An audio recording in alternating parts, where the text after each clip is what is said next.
کیا میں ہائر کر لیا گیا ہوں؟ ہائر ہونے کا فیصلہ آپ خود کریں گے۔ میرے پاس گارڈ زیادہ دیر نہیں رہتے، اس لیے میں ہر آنے والے کو رکھ لیتی ہوں۔ کچھ دن بعد یا آپ جاب چھوڑ جائیں گے یا موجود رہیں گے۔ وہ اس کی آنکھوں میں دیکھ کے ٹھہر ٹھہر کے کہہ رہی تھی، لیکن ایک بات یاد رکھیں، میں کسی کو کام میں کوتاہی کی وجہ سے کبھی فائر نہیں کرتی۔ میں لوگوں کو چانس دیتی ہوں، کام سکھاتی ہوں، لیکن اگر وہ مجھ سے جھوٹ بولیں، میری پیٹھ پیچھے مجھ سے چھپا کے کچھ کریں یا کسی بھی طرح مجھے دھوکہ دیں تو میں ان کو اپنے کام اور زندگی سے بالکل الگ کر دیتی ہوں۔ اس کے بعد وہ جتنی معافی مانگ لیں میں انہیں واپس نہیں لیتی۔ اس نے دیکھا کیف کے چہرے پہ ایک سایہ سا گزرا ہے، لیکن بظاہر وہ مسکراتا رہا۔ یعنی آپ کو ناراض کرنا بہت مشکل ہے، لیکن ایک دفعہ ناراض ہو جائے تو منانا مشکل ہے؟ مشکل نہیں، ناممکن ہے۔ وہ ہلکا سا مسکرا دی۔ کیف نے بظاہر مسکراتے ہوئے تھوک نگلا۔ یہ وہ وقت تھا جب وہ اسے بتا سکتا تھا کہ وہ وہاں کیوں آیا ہے۔ وہ اسے بتا سکتا تھا کہ اس کے پاس اس کی تصویر ہے، کوئی اسے نقصان پہنچانا چاہتا ہے، اور یہ کہ اسے اندازہ ہے کہ کون اس کا پیچھا کر رہا ہے۔ لیکن وہ جانتا تھا کہ وہ اس کا یقین نہیں کرے گی، کوئی بھی اس کا یقین نہیں کرے گا۔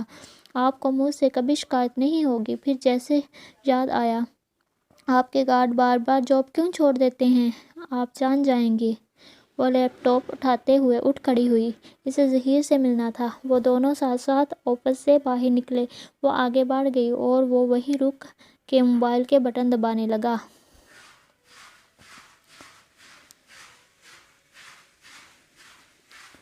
وائٹ ہیئر نام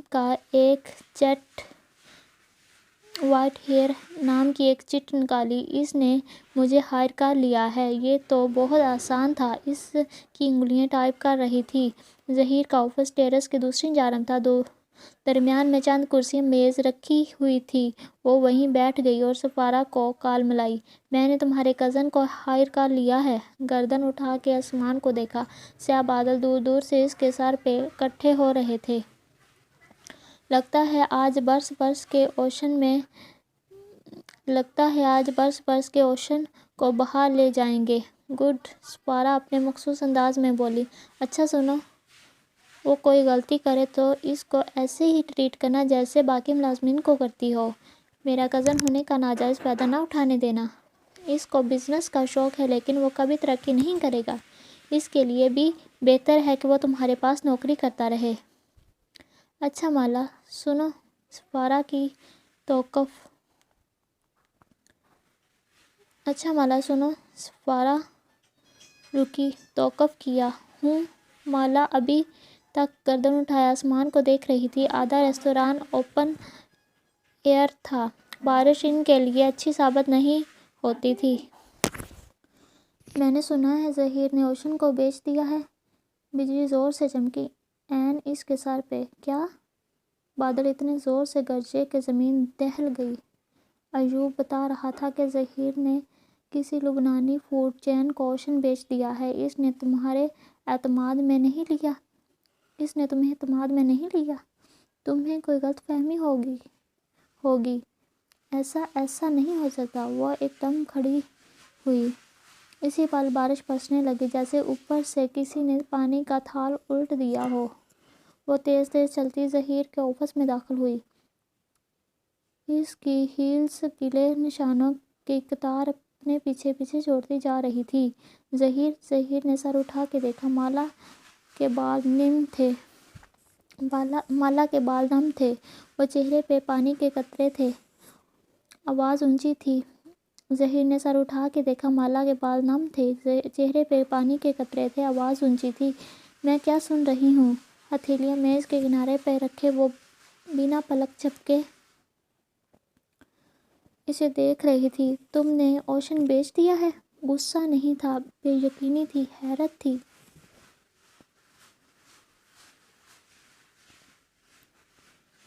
آفس کی کھڑکی کے شیشے پر تڑک تڑک بوندیں برس رہی تھیں، گویا آسمان سے برستے پتھر، اور ہر پتھر پہ کسی کا نام لکھا تھا۔ ظہیر چند لمحے اسے دیکھتا رہا، پھر گردن موڑ کے کھڑکی کو دیکھنے لگا۔ ہاں، میں نے ایک لبنانی گروپ کے ساتھ ڈیل کی ہے۔ وہ چند لمحے ہل نہیں سکی، نہ پلک جھپکی، نہ سانس لیا۔ اس کے ذہن نے بات کو جذب ہی نہیں کیا تھا۔ تم نے کیا کیا ہے؟ میز سے ہاتھ ہٹائے سیدھی کھڑی ہوئی۔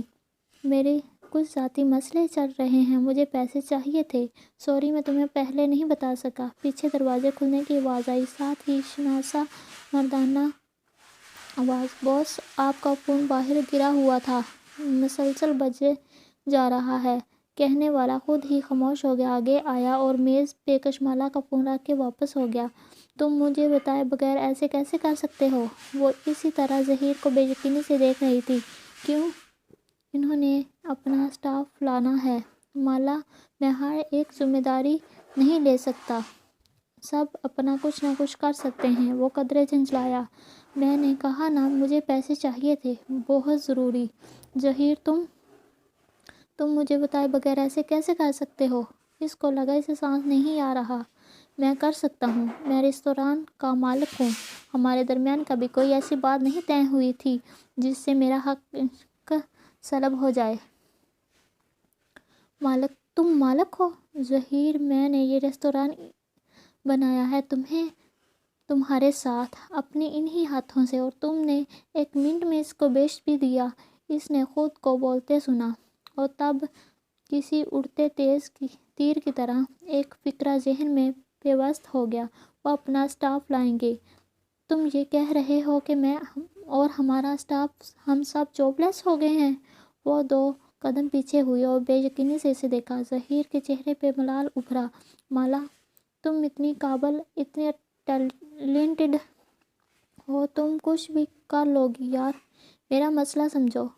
وہ کچھ اور بھی کہہ رہا تھا لیکن اسے سنائی نہیں دے رہا تھا۔ وہ ظہیر کے آفس سے نکلی تو ذہن شل تھا۔ اسے اپنے آفس تک جانے کے لیے ٹیرس عبور کرنا تھا۔ وہ قدم قدم آگے بڑھنے لگی، زرد جوتے مزید گیلے ہوتے گئے۔ اس نے ٹیرس کی دیوار پہ ہاتھ پھیرا۔ یہ وال ٹائلز اس نے سلیکٹ کی تھی۔ گراس ٹرف کتنے ملی میٹر رکھنی ہے یہ اس نے طے کیا تھا۔ فالس سیلنگ کا ڈیزائن، لائٹنگ کس طرح کی ہونی چاہیے، ریستوران کا تھیم اور مینیو کیا ہوگا، یہ سب اس نے طے کیا تھا۔ اور ہر شے پہ ظہیر کا پیسہ اور کشمالہ مبین کے 5 سال لگے تھے۔ ایک دم قطروں کا راستہ رک گیا۔ کشمالہ نے چونک کے گردن موڑی۔ پانی کی بوچھار کے پار وہ بھوری آنکھوں والا نوجوان بازو لمبا کر کے اس کے اوپر چھتری تانے ہوئے تھا۔ آپ بھیگ رہی ہیں؟ وہ فکر مندی سے اسے دیکھ رہا تھا۔ کشمالہ چند ثانیے اس کا چہرہ تکتی رہی، پھر مڑ گئی۔ ابھی ذہن کے اندر کوئی منظر جذب نہیں ہو رہا تھا۔ اسے جلدی سے جلد کھلی فضا میں واپس جانا تھا، اوشن سے دور، ظہیر سے دور، سب سے دور۔ بارش شام تک وقفے وقفے سے برس رہی تھی۔ لگتا تھا کوئی بادل پھٹ گیا ہے یا شاید کسی کا دل تھا۔ وہ بتیاں بجھائے اندر اندھیر لاؤنج میں صوفے پر لیٹی رہی۔ اس کا جوڑا ڈھیلا ہو چکا تھا اور رونے سے سارا مسکارا بہہ گیا تھا۔ ظہیر نے کب بیچا ریستوران؟ اسے علم کیوں نہیں ہوا؟ یا شاید اسے علم ہو سکتا تھا۔ وارننگ سائن عرصے سے آ رہے تھے۔ چند ہفتے پہلے اوشن میں ظہیر کی کوئی لبنانی دوست آئے ہوئے تھے۔ کم از کم ظہیر نے یہی کہا تھا کہ وہ اس کے دوست ہیں۔ وہ ان کے ساتھ ریستوران میں نہیں بیٹھا، ساری جگہ گھما پھرا کے انہیں اپنے آفس میں لے کر بند ہو گیا۔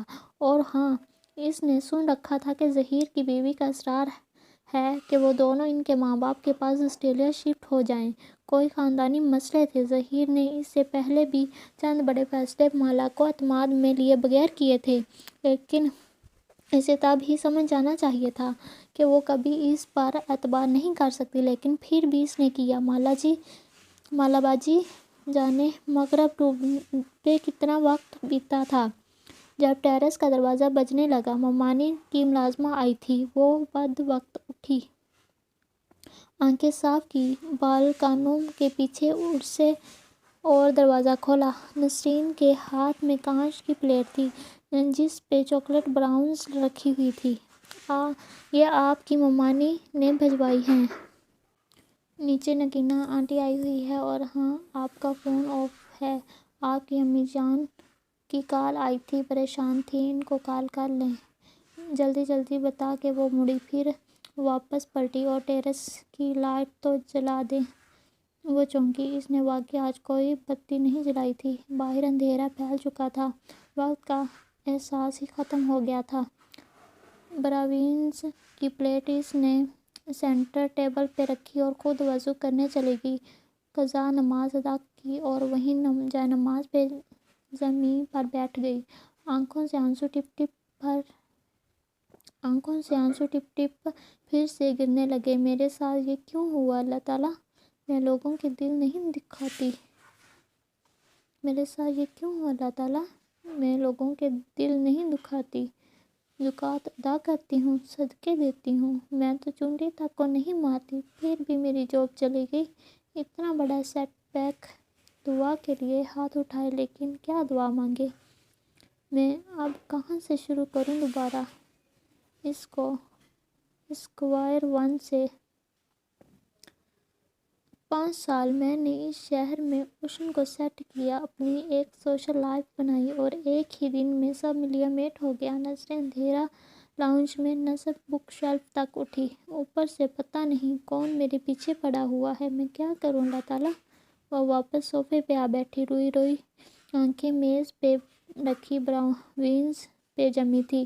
صبح تک وہ ایک بہت اچھی جاب کی مالک تھی۔ وہ ایک نیا بزنس پلان کرنے جا رہی تھی۔ اس کے پاس گھر جانے کا بھی وقت نہیں تھا۔ زندگی مصروف اور پر امید تھی۔ شام ہونے سے پہلے وہ جاب لیس تھی۔ اس نے کھڑکی سے باہر پھیلے اندھیرے کو دیکھا۔ اس وقت وہ ہمیشہ ریستوران میں ہوتی تھی۔ وہ گہما گہمی کا وقت ہوتا تھا، لیکن آج وہ اس زیر پہ پہنچ کے گھر بیٹھی تھی۔ وہ میٹھے کی شوقین نہیں تھی۔ یہ الگ بات تھی کہ وہ بیکری بنانا چاہتی تھی، لیکن وہ ان لڑکیوں میں سے نہیں تھی جن کو چاکلیٹ آئس کریم خوش کر دیتی تھی۔ ذرا سا میٹھا کھانے پہ بھی اسے پانی کا گھونٹ بھر کے اس کے ذائقے کو ختم کرنا پڑتا تھا، لیکن آج اتنا سب کچھ غلط ہو چکا تھا۔ وہاں براونز ہی سہی۔ اس نے ایک ٹکڑا اٹھا لیا اور بائٹ لی، میٹھی سی کڑواہٹ منہ میں گھل گئی۔ پھر اس نے موبائل آن کیا۔ ماں کے میسیجز آئے ہوئے تھے۔ اس نے کال بیک کی، کیسی ہے میری بیٹی؟ کیسی ہے میری بیٹی؟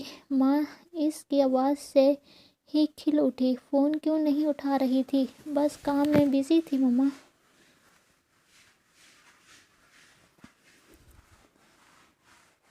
تمہاری ممانی تو کہہ رہی تھی شاید سوئی پڑی ہو، آج بتیاں بھی نہیں جلائیں۔ اف، لاہور تک بتا دیا انہوں نے کہ مالا نے بتی نہیں جلائی۔ میں کام کر رہی تھی ماں۔ وہ جھنجھلا گئی۔ ماں خاموش ہو گئی۔ تم نے آج ظہیر کو اپنا نیا بزنس پلان دینا تھا، اس کا کیا بنا؟ اس کے حلق میں آنسوؤں کا پھندا پڑ گیا اور آواز آہستہ ہو گئی۔ آپ نے دعا مانگی تھی؟ ہاں بیٹے، میں نے دعا مانگی تھی کہ وہ ہو جو تمہارے حق میں بہتر ہو۔ اس نے سڑ کی آواز کے ساتھ گیلی سانس ناک سے اندر کھینچی۔ اصل میں کام نہیں بنا، ظہیر انڈرسٹینڈ نہیں ہے۔ آواز کو نارمل بنانے کی کوشش کی، بلکہ وہ شاید باہر شفٹ ہونے کا سوچ رہا ہے۔ کہہ رہا تھا کہ شاید ریستوران بھی بیچ دے۔ وہ اتنی جلدی اتنی بڑی بات نہیں بتا سکتی تھی، اس میں ہمت نہیں تھی۔ ایک لمحے کے لیے ماں خاموش ہو گئی۔ مالا، ان کی آواز ویسی ہی پرسکون تھی۔ اس نے تمہیں بتائے بغیر ریستوران بیچ دیا ہے نا؟ مالا کی آنکھوں سے زاروکتار آنسو گرنے لگے۔ اس نے باوقت لبوں پہ ہاتھ رکھ کے سسکی روکی۔ کیسے پتہ چل جاتا ہے ماں کو ہر بات کا؟ دفع کرو اس کو، تم گھر آ جاؤ، عزیزہ کی شادی بھی ہے، مل کر اٹینڈ کریں گے۔ انہوں نے بڑے تحمل سے بات بدل دی تھی۔ ماں کو اس کے کام کی کامیابی یا ناکامی سے کبھی کوئی فرق نہیں پڑا تھا۔ ان کو بس 2 چیزوں کی فکر ہوتی تھی، ان کے بچوں نے نماز پڑھی یا ان کے بچوں نے کھانا کھایا۔ ماں کی کال بند ہوئی تو کچھ دیر بعد ماہی کی ویڈیو کال آنے لگی۔ اسے معلوم تھا خبر کینیڈا تک پہنچ گئی ہوگی۔ ماں بتا رہی تھی، ظہیر نے تم سے پوچھے بغیر ریستوران بیچ دیا۔ ایپرن پہنے کچن میں کھڑی ماہی شدید غصے میں لگ رہی تھی۔ چھوٹے بال پونی میں بند تھے اور ہاتھ میں کف گیر تھا۔ اس کے اپنے مسئلے تھے ماہی۔ اس نے ماہی سے آنسو چھپانے کی کوشش نہیں کی۔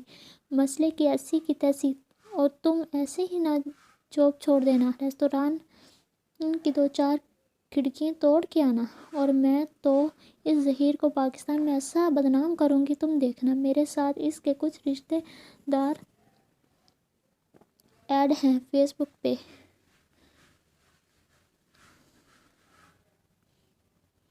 یہ اپنے خاندان میں کسی کو منہ دکھانے کے قابل نہیں رہے گا، میں بتا رہی ہوں، ماہی کفگیر گھما گھما کے کہہ رہی تھی۔ اس کا بس نہیں چل رہا تھا وہیں سے ظہیر کا سر توڑ دے۔ تم ایسا کچھ نہیں کرو گی ماہی، میں پہلے ہی بہت تھکی ہوئی ہوں، وہ روحانسی ہو کے بولی۔ ماہی کچھ کہنے لگی، پھر بھویں اکٹھی ہوئی۔ تم کیک کھا رہی ہو؟ تمہیں کب سے میٹھا پسند ہو گیا؟ کیک نہیں ہے، براونیز ہے، وہ بھی تمہاری فیورٹ بیکری کی۔ ممانی نے مہمانوں کے لیے منگوائی ہے، کوئی نگینا آنٹی آئی ہیں۔ اس نے آنسو رگڑ کے صاف کیے اور براؤنی کی ایک اور بائٹ لی۔ ذہن دوسری طرف لگانا چاہا، ہماری کون سی رشتہ دار ہے نگینا آنٹی؟ وہ دبئی والی ایزا کی شادی کے لیے آئی ہوں گی، ممانی کی کزن ہے، اور ہمارے بابا کی بھی دور کی کزن ہے، وہی جن کا بیٹا رائٹر ہے، زیاد سلطان۔ اس کی کتاب کا نیو یارک ٹائمز نے ریویو بھی کیا تھا، میں اسے انسٹا پہ فالو کرتی ہوں۔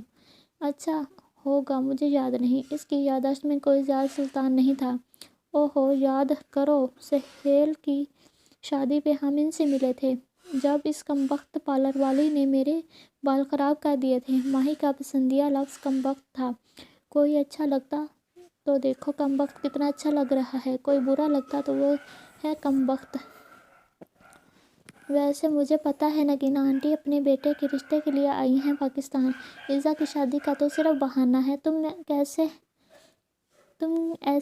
کیسے کرتی ہو یہ ماہی؟ کینیڈا کے ایک چھوٹے سے گاؤں میں بیٹھ کے تمہیں سارے پاکستان کی خبریں مل جاتی ہیں۔ چلو ویک ایک گاؤں نہیں ہے، تمہارا اسلام آباد سے بڑا ہے۔ چلو ویک ایک گاؤں نہیں ہے، تمہارے اسلام آباد سے بڑا ہے۔ جاؤ، میں تم سے بات نہیں کر رہی۔ اس نے فون بند کر دیا۔ مالا یہی چاہتی تھی، اسے کچھ وقت اکیلے درکار تھا۔ براؤنی ہاتھ میں لیے وہ ٹیرس پہ آ گئی۔ اس نے ابھی تک وہاں کی بتی جلائی نہیں تھی۔ بالوں کا ڈھیلا جوڑا کھل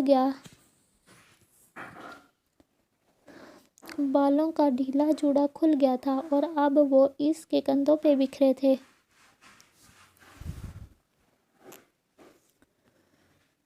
ٹیرس گیلا تھا، بلکہ ٹیرس کیا ساری کالونی گیلی تھی۔ جگہ جگہ جلتے اسٹریٹ پولز رات کا اندھیرا دور کرنے میں ناکام تھے۔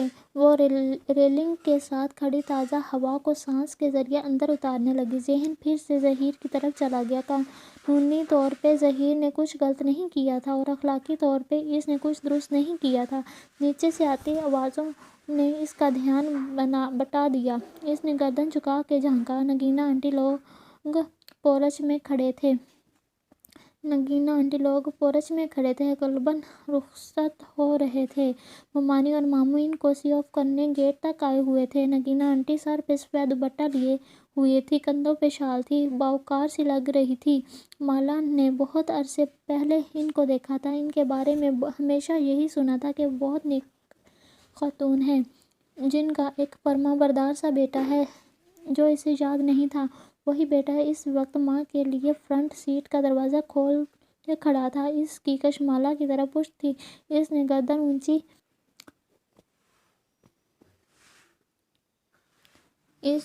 گردن مزید اونچی کر کے دیکھنا چاہا۔ وہ دروازہ بند کر کے کار کی دوسری جانب گیا، سینے پہ ہاتھ رکھ کے ماموں کو ایک دفعہ پھر سے خدا حافظ کہا اور ڈرائیونگ ڈور کھولا۔ اب اس کا چہرہ مالا کے سامنے آیا۔ وہ کافی دراز قد تھا، بال سلیقے سے سیٹ کیے ہوئے تھے، جینز پہ سفید ڈریس شرٹ پہن رکھی تھی، اس کے آستین کف سے فولڈ کیے ہوئے تھے۔ سانولی رنگت اور پرکشش نقوش ایسے کہ نگاہ نہیں ٹھہرتی تھی۔